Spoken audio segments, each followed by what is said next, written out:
Hi, and welcome back to Bounce Forward with me, Tiff Hall. I'd like to acknowledge the traditional custodians of the land on which I'm recording this podcast, the Wurundjeri people of the Kulin Nation.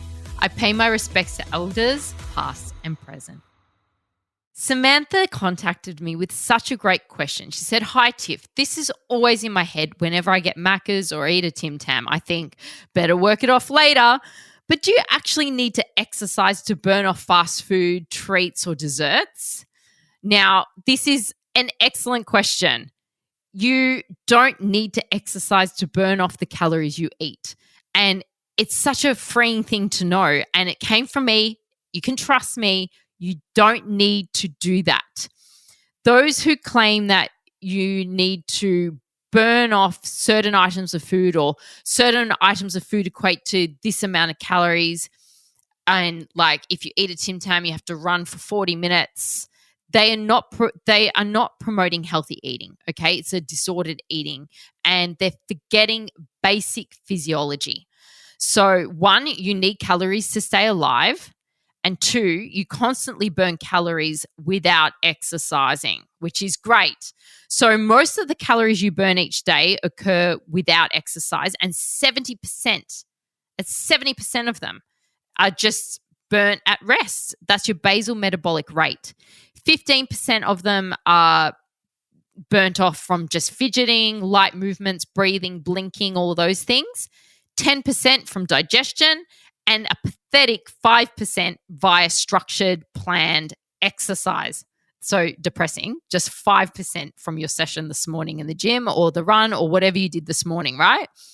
But the good news is right now, listening to this podcast, if you're sitting down, you're burning, you're working towards that 70%, the basal metabolic rate. It's really great. And this psychological relationship between eating and exercising should never be codependent, all right? It's very dangerous. It can destroy a healthy relationship with food and exercise. You should never have this idea of earning your calories from exercise or punishing yourself after eating. It's just illogical, and it's very, very dangerous. We need calories to stay alive.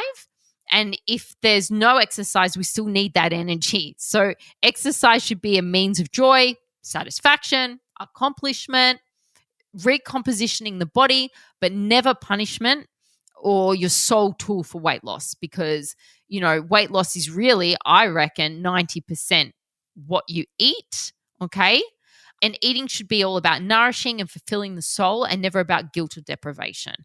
So let's go into the energy expenditure a little bit more depth. So the human body burns calories throughout the day in various processes and activities, okay? We all know that. And the calorie expenditure can be categorized into several key parts, and each of these parts contribute to the TDEE, your total daily energy expenditure, your TDEE, okay? So let's break down how we actually get to the TDEE. So number one, we start with the BMR, your basal metabolic rate, which is the amount of energy your body needs to function at rest, to maintain vital body functions, your breathing, your circulation, your cell production, digestion, temperature regulation, all of those things.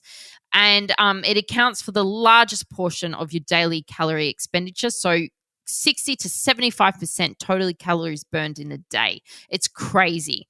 And, things influencing your BMR are your age, your sex, your muscle mass, hormone balance. So, more lean muscle mass you have, the higher BMR you have, the more metabolically active you are, and the better it is. So that's why I'm always banging on about the strength training, because we want that lean muscle mass to increase the BMR, so that throughout the day we're burning not just 60% of calories, but we might be burning 75%, which is really, really good. Then you've got the TEF, the thermic effect of food.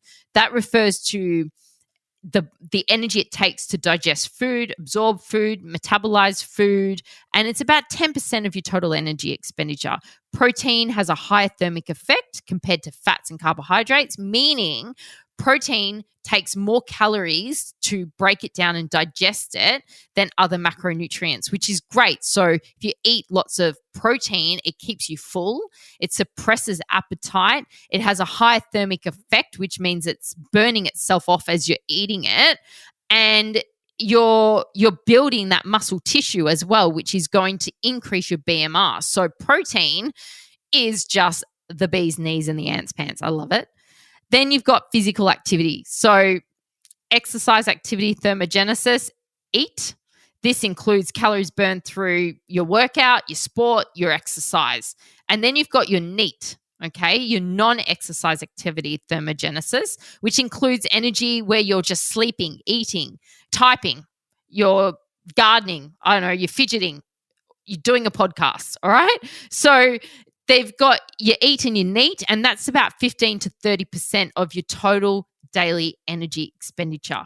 Then you've got impacts of lifestyle. Some people have more physically demanding jobs, like I'm looking out the window. There are people across the road building a house. I'm thinking, wow, that's a hard day's work. They're putting up the frame. They're carrying, wood. Like, it's incredible, opposed to me sitting here doing this podcast right now. So, there's different elements that go into the eat and the NEAT. But after intense exercise, there's also the energy cost of recovery. So the body continues to burn more calories than normal at its resting state after you've done the exercise. So you've got the post-exercise oxygen consumption, the EPOC effect. This is the afterburn effect, where you are burning calories at rest after you've done the exercise and you're just doing nothing. And this is the best payoff, I think, for doing exercise.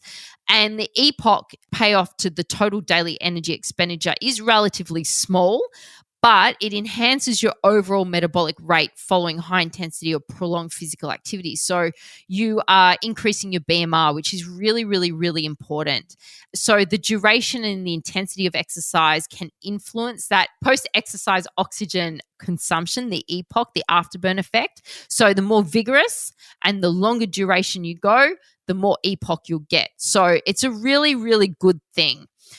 So there's a lot of information there, right? How do you break it down? How do you make sense of it? Well, basically, engaging in strength training to increase your BMR is really important. So increasing your muscle mass, that's going to increase the amount of calories that you burn every day.